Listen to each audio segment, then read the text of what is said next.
Hi, welcome to just start. तो इस वाले वीडियो में हम देखेंगे केस स्टेटमेंट। तो ये केस स्टेटमेंट क्या होता है, जैसे कि हमारा switch case, if else statement होता है दूसरे प्रोग्रामिंग के लैंग्वेज में, वैसे ये केस स्टेटमेंट होता है। और चलिए इसको हम देखते हैं।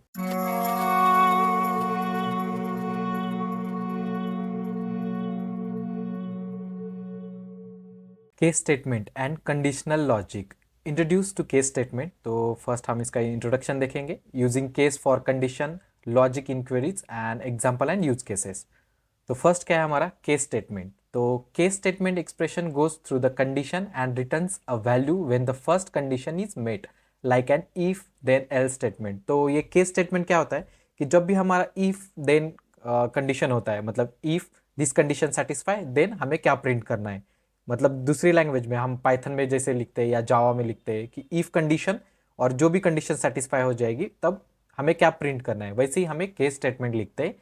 तो यहाँ पे हम नेक्स्ट पहले ये पॉइंट देखते हैं। Once a condition is true it will be stop reading and return the result. मतलब कंडीशन जब भी सेटिस्फाई हो जाएगा तो वो उसी लाइन पे स्टॉप हो जाएगा और जो भी हमारा रिजल्ट होगा उसके आगे वो मेंशन कर देगा। If no condition are true then return the value as the else part. तो जो भी कंडीशन सेटिस्फाई नहीं हुआ तो एल्स वाला पार्ट ये रिटर्न कर देगा। तो हमारा सिंटैक्स क्या है केस स्टेटमेंट का, केस व्हेन कंडीशन वन। ये कंडीशन वन मतलब क्या होगा, हम कॉलम, अब सपोज हम सैलरी लगा रहे या हम किसी स्टूडेंट का मार्क्स ले रहे, तो जो भी उसका कॉलम न्यूमेरिकल कॉलम होगा उसको हम कंडीशन प्रोवाइड कर देंगे। मतलब सैलरी लेस देन समथिंग, तो जो भी सैलरी उसके रेंज के कम होगी तो उसको हम क्या रिजल्ट देने वाले, then result one. When condition two then result two, when condition N, जो भी कितने भी कंडीशन होंगे तो सारे कंडीशन, और देन रिजल्ट क्या है। और ये सारे कंडीशन जब भी सेटिस्फाई नहीं होंगे तब एल्स रिजल्ट। तो एल्स रिजल्ट वाला ये ऑप्शनल पार्ट है। तो हम कभी किसी वैल्यू को देना है या नहीं देना है हम डिसाइड कर सकते हैं, और लास्ट में हम एंड, तो हम एंड कर देंगे। तो ये क्या होता है, व्हेन कंडीशन देन रिजल्ट, मतलब this part specify the condition to be evaluated. तो जब भी हमारा व्हेन कंडीशन, जो भी कंडीशन है वो सेटिस्फाई कर देगा, और जब सेटिस्फाई हो जाएगा तो वो देन वाला जो भी रिजल्ट होगा वो आगे उसके आगे मेंशन कर देगा। और ये जब हम इसको एग्जांपल के हिसाब से हम जब सॉल्व करेंगे तो ये इजीली समझ जाएगा, आप समझ जाएंगे कि ये स्टेटमेंट क्या थे। If the condition evaluate true the corresponding result is return. जब भी कंडीशन ट्रू हो जाएगी जो भी उसके करस्पॉन्डिंग रिजल्ट होगा देन में वो हमें मिल जाएगा।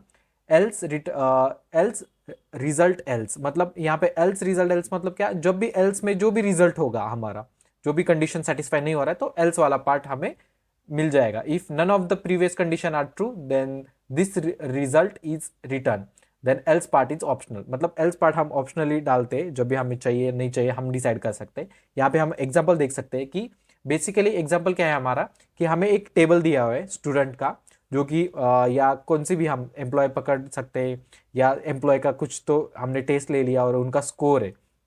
तो हम उस स्कोर को हम क्या करना है कि न्यूमेरिकल के हिसाब से हमें फिल्टर करना है कि कौन फेल हो गए कौन पास हो गए। बाद में हम ग्रुप बाय क्लॉज वगैरह है ऐसे लगा सकते हैं और काउंट कर सकते हैं। तो बेसिकली हमें क्या करना है, उस हर कॉलम के आगे, मतलब जो भी न्यूमेरिकल वैल्यू है उसके आगे हमें स्टेटमेंट प्रोवाइड करना है। तो यहाँ पे हम देख सकते हैं कि we want to categorise the test score into the different result category. तो क्या, if the score is less than 50 then result is fail. जिसके भी मार्क्स 50 से कम होंगे तो वो फेल हो जाएंगे। जिसके मार्क्स 50 टू 60 के रेंज में होंगे वो पास हो जाएंगे। जिसके मार्क्स 70 टू 89 के रेंज में होंगे तो वो गुड, हम रिजल्ट उसका अच्छा है हम मेंशन करेंगे। और जिसके 90 और अबव हो जाएंगे तो उसको हम एक्सेलेंट दे देंगे। तो इसके लिए हम क्या कर रहे हैं, तो ये वाला टेबल हम क्रिएट करने वाले। तो क्रिएट टेबल एम्प्लॉयज, और एम्प्लॉय का हम एक टेबल क्रिएट कर रहे हैं। उसमें हम एम्प्लॉय का आईडी, फर्स्ट नेम और उनका टेस्ट कोड। तो हमने क्या किया कि हमने जावा पाइथन या एसक्यूएल का हमने टेस्ट ले लिया सारे एम्प्लॉयज़ के, और उसके हिसाब से हम कुछ तो प्रोजेक्ट असाइन करने वाले हैं या कुछ कैटेगरी में हम डिवाइड करने वाले हैं, बोनस देने वाले हैं। तो उस टाइम पे हमें क्या करना है, उस टेस्ट का स्कोर हमें कैलकुलेट करना है। तो उसके हिसाब से हम क्या कर रहे हैं कि यहाँ पे देख सकते हैं कि हम ये वाला टेबल क्रिएट करने वाले एम्प्लॉय का, और इंसर्ट इनटू एम्प्लॉयज वैल्यूज के ये वाले वैल्यूज हम इंसर्ट करने वाले। केस स्टेटमेंट यूज केसेस, तो इसमें कौन से यूज केसेस है। First one, categorising test scores. मतलब हमें क्या हुआ, एक टेबल दिया हुआ है और वहाँ पे हमें इस वाले प्रॉब्लम स्टेटमेंट में, मतलब जब भी हम रन करने वाले तो हम यही वाला प्रॉब्लम स्टेटमेंट देख रहे हैं कि एक टेबल है और उस टेबल में हमें स्कोर दिया हुआ है।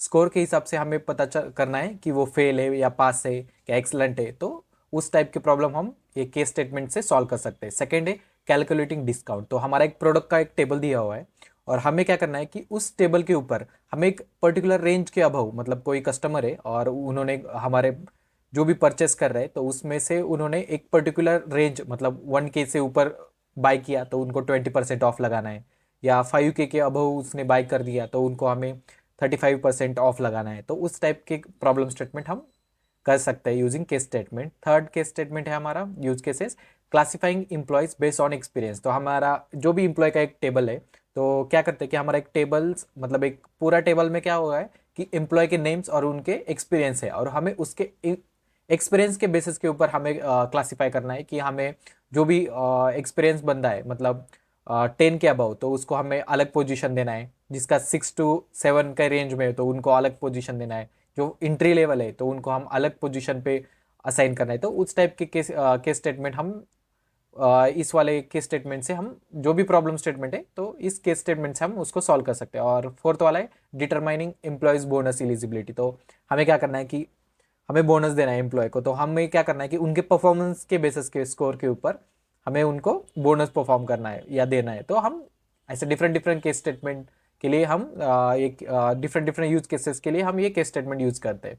और जब भी वो वाला डेटा इंसर्ट करने के बाद हमारा प्रॉब्लम स्टेटमेंट कुछ ऐसे दिखने वाला है और हमें ये वाला रिजल्ट फाइंड आउट करना है। मतलब क्या करना है, हमारा प्रॉब्लम स्टेटमेंट में एम्प्लॉय का आईडी होगा और उसका फर्स्ट नेम होगा और उनका टेस्ट स्कोर होगा। तो इस टेस्ट स्कोर के बेसिस के ऊपर हमें एक कॉलम क्रिएट करना है टेस्ट रिजल्ट नाम का, और यहाँ पे हमें क्या करना है कि डिफरेंट डिफरेंट जो भी डिफरेंट डिफरेंट वैल्यूज है उसके हिसाब से हमें क्या करना है उन्हें असाइन करना है। मतलब टेस्ट स्कोर 45 तो उसको फेल, जिसका 78 मतलब एक हमने जो भी पर्टिकुलर रेंज दिया हुआ है उसके हिसाब से हमें यहाँ पे टेस्ट का रिजल्ट प्रोवाइड करना है। चलिए फिर इसको हम सॉल्व करके देखते हैं।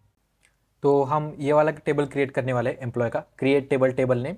और ये जो भी सिंटैक्स है तो आप पीपीटी से डाउनलोड करके डिस्क्रिप्शन में मैं पीपीटी का लिंक दे रहा हूँ तो वहाँ से डाउनलोड करके यही वाला टेबल यूज़ कर लेना, जो कि सेम आप भी यही वाला जो भी फंक्शनलिटी है तो सेम परफॉर्म करके देख सकते हैं। तो क्रिएट टेबल एम्प्लॉय, तो एम्प्लॉय का टेबल क्रिएट करें हम, एम्प्लॉय आईडी इंट प्राइमरी की और फर्स्ट नेम हम वैरक्यार ले रहे और यहाँ पे टेस्ट स्कोर हम इंटीजर ले रहे।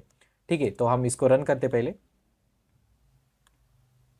और यहाँ पे आप देख सकते हैं कि हमने एम्प्लॉय का टेबल क्रिएट किया है जो कि एम्प्टी है यहाँ पे, और हमें ये वाले वैल्यू इंसर्ट करने वाले हैं हम, एम्प्लॉय आईडी फर्स्ट नेम और टेस्ट स्कोर, ये हमारे 3 कॉलम है और हम एक 6 वैल्यू इसमें इंसर्ट कर रहे हैं।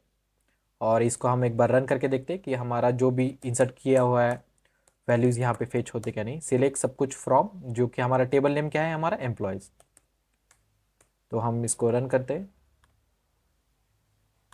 और यहाँ पे आप देख सकते हैं कि जो भी हमने टेबल इंसर्ट किया है यहाँ पे प्रॉपरली इंसर्ट हो चुका है। अब हमें क्या करना है कि हमें स्विच केस, जो भी हमारा केस स्टेटमेंट, मैं हर बार उसको स्विच केस बोल रहा हूँ मगर नॉर्मली हम उसको केस स्टेटमेंट बोलते हैं। तो केस स्टेटमेंट को हम कैसे इसमें इम्प्लीमेंट करने वाले हैं, तो बेसिकली हम डायरेक्टली जैसे हम select star from employ name होता है कि स्टार की जगह पे हमें वो वाला जो भी केस है हमारे यहाँ पे मेंशन करना पड़ता है। तो कैसे करते हैं हम देखते हैं इसको।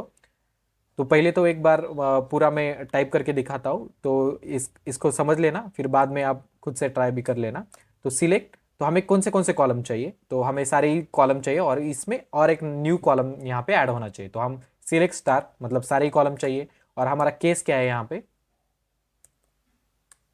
तो यहाँ पे हमने मेंशन कर दिया है, यहाँ पे मैंने कमिट कर दिया है कि हमें जब भी स्कोर हमारा 50 होगा तो अब हम मतलब 50 और 50 से लेस होगा तो हम उसको फेल कर देंगे। तो हमें क्या करना है यहाँ पे, केस किसके ऊपर लगाना है हमें, टेस्ट केस के ऊपर, राइट, मतलब टेस्ट स्कोर के ऊपर। तो हम क्या करेंगे यहाँ पे केस, और यहाँ पे हमें कॉलम नेम मेंशन करने वाले हैं, तो कौन से कॉलम के ऊपर हम ये वाले टेस्ट केसेस परफॉर्म करने वाले। तो केस जब भी हमारा वेन जब भी हमारा टेस्ट स्कोर जब भी हमारा टेस्ट स्कोर लेस देन 50 होगा, तो यहाँ पे हमने मेंशन किया है लेस देन 50 होगा तब वो फेल हो जाएगा। तो हम क्या करेंगे, when test score is less than then, तो हम इसको फेल कंसीडर कर देंगे और ये जो भी यहाँ पे हम मेंशन कर रहे हैं वो आगे न्यू कॉलम में हमारे वेरिएबल में आ जाएंगे। तो when test score is less than 50 then fail, when test score, तो हमारा टेस्ट स्कोर क्या है, बिटवीन 50 एंड 69 के बीच में जब भी होगा तो हम यहाँ पे बिटवीन यूज करेंगे। तो बिटवीन, और यहाँ पे हमारी रेंज क्या है 50 एंड 69, मतलब बिटवीन ये कंसिडर करता है, मतलब 50 को भी पकड़ता है। तो 50 को पकड़ के 69 तक जब भी ये होगा, जिस एम्प्लॉय का टेस्ट स्कोर, तो हम उसको पास कर देंगे। तो यहाँ पे हम पास मेंशन कर रहे हैं। व्हेन, जब भी हमारा टेस्ट स्कोर बिटवीन 70 टू 89 होगा, तो हम उसको गुड कंसिडर कर रहे हैं। तो देन, तो हम इसको गुड कंसिडर करें। और जब भी हमारा टेस्ट स्कोर, अब यहाँ पे देख सकते हैं कि 90 स्कोर इज 90 और अबव, मतलब 90 को हम कंसिडर कर रहे हैं, मतलब ग्रेटर देन इक्वल टू 90 जब भी होगा, जो भी हमारा टेस्ट स्कोर, तो हम उसको हम क्या कंसिडर करने वाले, एक्सलेंट। और लास्ट में हम एल्स पार्ट देंगे। तो एल्स में ये ऑप्शनल होता है, एल्स पार्ट मतलब इन कॉलम में से जो भी डेटा हमें मैच नहीं कर रहा है। अब सपोज यहाँ पे निगेटिव वैल्यू आ गई, तो यहाँ पे भी वो लेस देन 58 तो फेल आ जाएगा। या हम एक एल्स पार्ट दे भी सकते हैं और नहीं भी दे सकते। तो एल्स में हम क्या करेंगे, कुछ इससे अलावा कुछ आ गया है यहाँ पे जो भी वैल्यू है, तो हम यहाँ पे एरर शो कर देंगे। और बाद में इसको हम क्या करेंगे, एंड करेंगे। तो हम एंड करेंगे, एंड एज, हम इसको कौन से नाम से हमें न्यू कॉलम में स्टोर करना है। तो एंड एज हम क्या करेंगे, रिजल्ट बोल के इसको स्टोर करेंगे। तो हम रिजल्ट, और यहाँ पे हम देख सकते हैं कि हमने जो भी केस स्टेटमेंट खत्म कर दिया जो कि सिलेक्ट के बाद, और हमें क्या करना है, ये कहाँ से ले रहे हैं हम, फ्रॉम, और टेबल नेम हमारा एम्प्लॉयज। तो हम इसको रन करते हैं। और बेसिकली आप यहाँ पे देख सकते हैं कि जो भी हमने कंसिडर किया था, यहाँ पे एक बार, तो यहाँ पे परफेक्टली दिख रहा है। तो जो भी हमने टेस्ट स्कोर के हिसाब से जो भी रिजल्ट यहाँ पे मेंशन कर रहा है ये बेसिकली, तो यहाँ पे हम देख सकते हैं कि एम्प्लॉयज की ID, first name, test score और उनके रिजल्ट। तो हमने क्या किया, सिलेक्ट स्टार। तो यहाँ पे स्टार की जगह पे हम डायरेक्टली एम्प्लॉय की आईडी नहीं चाहिए, फर्स्ट नेम, टेस्ट स्कोर और डायरेक्टली रिजल्ट चाहिए। तो हम क्या करेंगे, डायरेक्टली यहाँ पे फर्स्ट नेम कॉमा उसके टेस्ट का स्कोर कॉमा, यहाँ पे हम रिजल्ट, जो कि हम ये रिजल्ट हम खुद से क्रिएट कर रहे, तो हम कॉमा लगा के यहाँ पे केस, जो भी केस है यहाँ पे दे रहे। तो हमें सिर्फ इतना ही वैल्यू फेच कर देगा फिर। और देख सकते हैं कि फर्स्ट नेम, टेस्ट स्कोर और रिजल्ट। तो हमने बेसिकली क्या किया, एक बार फिर से रिवाइज करते हैं। सिलेक्ट, जो भी हमारे कॉलम चाहिए वो दो कॉलम। केस, क्या केस है हमें, when test score less than 50 then fail. Test score जो भी हमारा बिटवीन 50 टू 69 होगा तब पास, 70 टू 89 तो गुड, तो और ग्रेटर और इक्वल टू 90 के अबव तो एक्सलेंट। और ये सारे कंडीशन सेटिस्फाई नहीं हुआ तो एरर। तो एंड एज, तो इसको हम एंड एज जो भी रिजल्ट का हमें कॉलम का नाम डालना है, तो रिजल्ट हमने यहाँ पे मेंशन कर दिया, और फ्रॉम टेबल नेम। तो बेसिकली हमने इजी तरीके से इसको एक बार अभी खुद से ट्राई कर लेना। तो ये इजी, बहुत इजी है। तो आप आसानी से इसको सॉल्व कर सकते हैं, जो भी केस स्टेटमेंट के प्रॉब्लम आ जाएंगे। तो इस वाले वीडियो में हम सिर्फ इतना ही देखेंगे। Thank you for watching this video, stay tune for more updates.